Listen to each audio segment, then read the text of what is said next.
funky.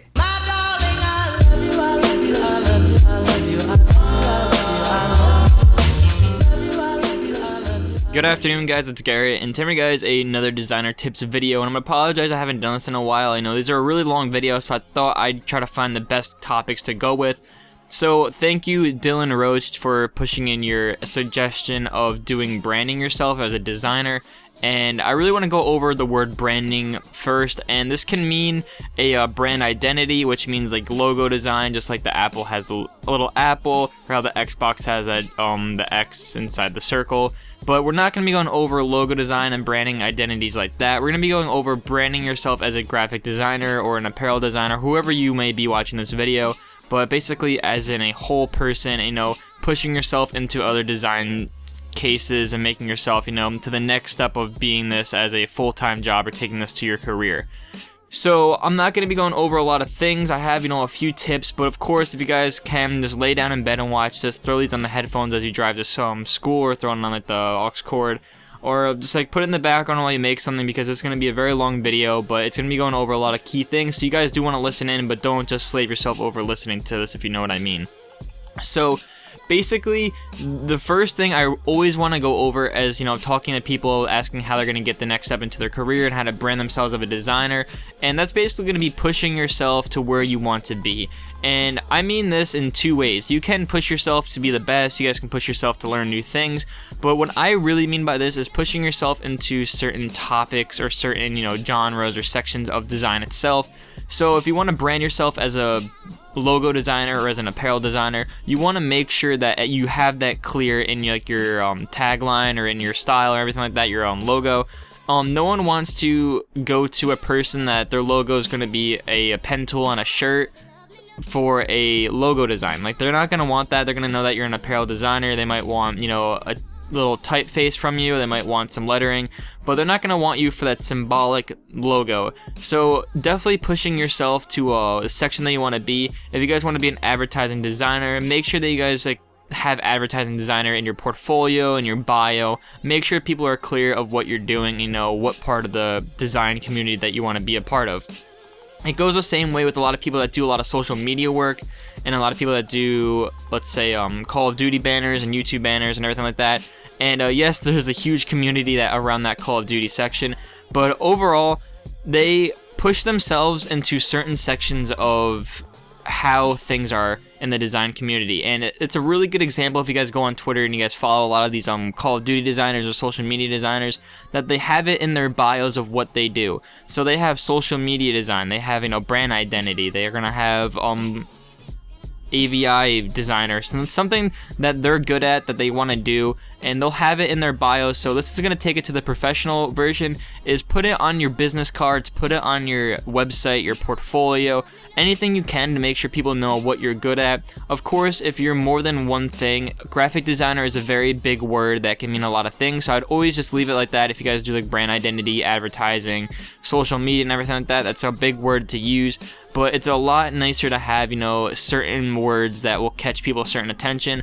If there's let's just say an example, if there's going to be a company coming towards a logo designer that has, let's say, $2,000 to spend on their logo, they're not going to go to the person that has advertising design inside their bio. And let's say you're pretty decent at logo design, but you want people to know you're advertising designer, and you want that logo job, you're going to have to brand yourself a certain different way in that case. But of course, making sure that you have the keywords in your portfolio, website, bio, business cards, everything like that is going to be a huge thing.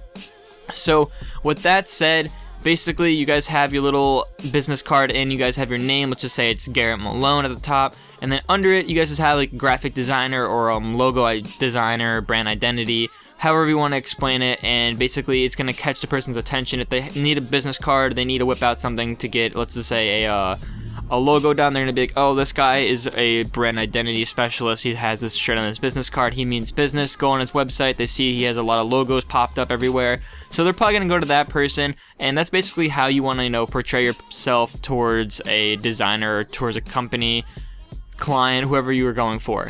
So the next thing important is definitely going to be treating yourself as a client, and I mean that in like the most respect possible. Don't be pushing yourself down like, oh, that was a stupid idea. Don't do that. If you guys have ever worked with a client that has a lot of ideas and you have to go through all of them, and that's how you want to be with your work. You know, you want to respect your work. You want to be like, all right, this was a really dope idea, but maybe I want to switch it up and like add this.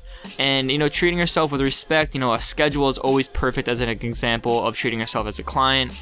Let's just say that you guys have a schedule going on. You guys have a lot of schoolwork going on, a lot of, let's say, work outside of designing and outside of school, and you guys need to like turn things up a bit and get a schedule going. That's exactly what clients want. They're going to want a deadline, so always put deadlines for yourself, always have a schedule. You know, treat yourself with the most respect. Your artwork is going to be amazing, and just because you aren't happy with it doesn't mean other people aren't going to be happy with it. So definitely just try to treat yourself with the utmost respect as possible.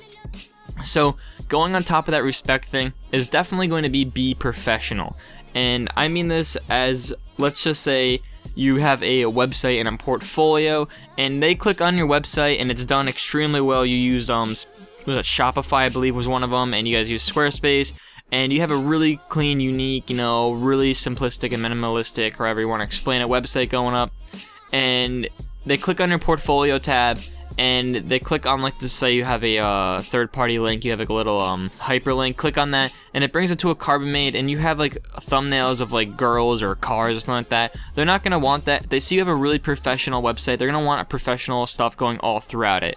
Same thing with when you're talking to people and when you're talking to clients, talking to companies, talking to even your family, friends. This is like a life lesson, is be as professional as possible. You know, treat people with as much respect as possible. And when you're professional, people are going to remember that. They're going to remember your name. They're going to be like, oh, this guy was super clean. This guy was super smooth to work with. And I really enjoyed his work and I really enjoyed working with him. So being professional is just definitely something you want to do. It's going to help you throughout so many client work, so many school projects.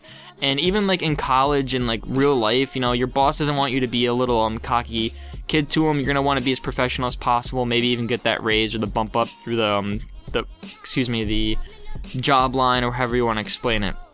So that's basically being professional. You know, you want to do respect everyone as possible, and that's like a life lesson your parents have probably been teaching you since you were a kid.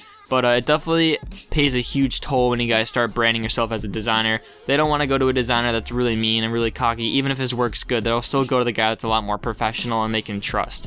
So with another tip going up, it's going to be don't copy or steal others' work. You don't want to be known for that. I know a lot of designers that steal headers and steal logos and steal social media stuff, and no one wants that. No one wants to go to some guy that they have heard that he steals work.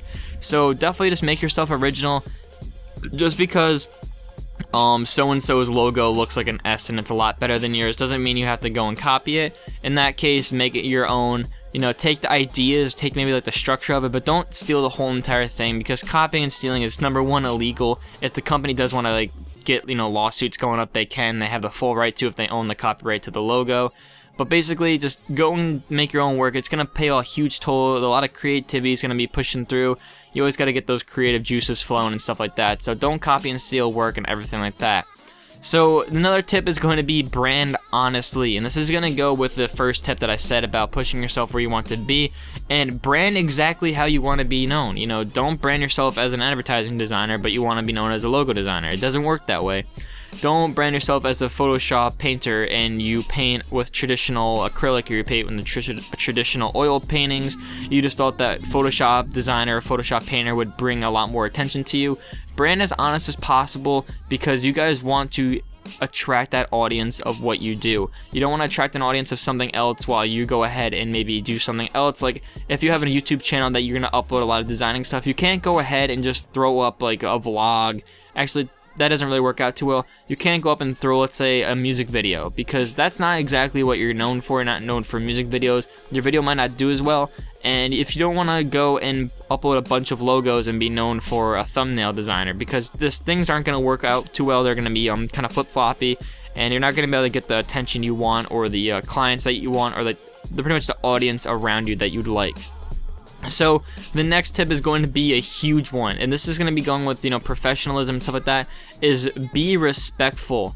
And I mean that as honestly as possible. Be as respectful to everyone as you can. The clients are huge, the companies, the boss, the job, everything like that. Be respectful. Always ask questions. Don't like tell them your idea and only do that idea. Ask questions, you know, have an open mind and be, you know, really clean with everything like that. And that's basically going to give you a lot more of an audience and a lot more attention. Maybe your buddy's going to go buy something off you. You're really professional, really respectful, you know, you have your honest branding and everything like that.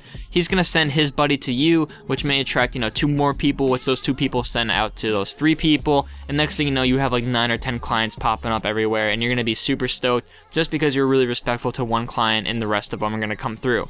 So that's a huge play inside of branding yourself, as of course you don't want to be known for that really arrogant person. You want to be known for the most respectful designer possible, and that's just a huge tip along the whole side of everything else. So now that you guys have, you know, how you want to be in branding yourself like that, now it's time to get into the design portion of this, and you want to find your own style. And you don't want to steal anybody's style, you don't want to take anybody's style, you want to be known for your style. Like, Picasso isn't like Van Gogh. There are 2 different people, when they're some of the most famous people. Da Vinci isn't like Picasso either, you know, they're just way 2 different people. Maybe it's from different eras, of course, but it's the same deal. I'm not the same person as your friend, you know, my style is different than his, and that's like the way that we attract people, is you want to be different, you want to create your own style, and that will get you a lot more attention, of course. So the next thing is going to be logos, and the logo is a super important part, of course, because you want to know, like, people want to like look at a logo and know it's yours. And I've always had a bear throughout my whole entire YouTube career and as in my whole entire design career, so a lot of people know me as Bear or Garrett or whoever you want to call me, but if I brand myself with a bear, they're going to understand that that bear is going to be mine. Like, if they see that all the time around, they're going to be like, oh, well, you know, that's Garrett's, that's BehrDesign. I used to get messages all the time like, this guy's stealing your logo, and I'll be like, all right, thank you, man. And basically, the logo is a huge part, because, you know, Apple, if you see that logo, you're going to know. You know, you have those logo quiz games on like the iPhones and the Androids and stuff like that. If you see like the Razer logo, you're going to know who it is. The Sobe logo, exactly the same thing. So you want to definitely brand yourself with the best logo possible and keep it and be consistent. Of course, you guys can switch it in the beginning, like when you're getting started. Like, I'm still flip-flopping all the way through logos, but I'm still trying to find the best one for me. And now that you guys have like a logo idea scheduled, you know, you have to find a tagline or a catchphrase, however you want to explain it. So, you know, you need like a little catchphrase, and I don't really have one myself, so I can't really give you guys a good example, but you guys should know exactly what I mean. And now you have to get all that stuff going. You need to brand yourself on social media, print marketing, you know, business cards, well, magazines, everything is that. And just pretty much get that stuff flowing as good as possible. And lastly, when you guys can, you know, show off your designs, show off what you want to attract to the clients. And it's basically what you show off and what you put in your portfolio is going to be attracted to who comes towards you. If you guys pretty much brand yourself with logos and brand yourself with social media, you're going to attract those exact kind of people. Same thing if you guys make mascot logos or YouTube videos, you're going to be attracting those YouTube people, those mascot people, those sporty people.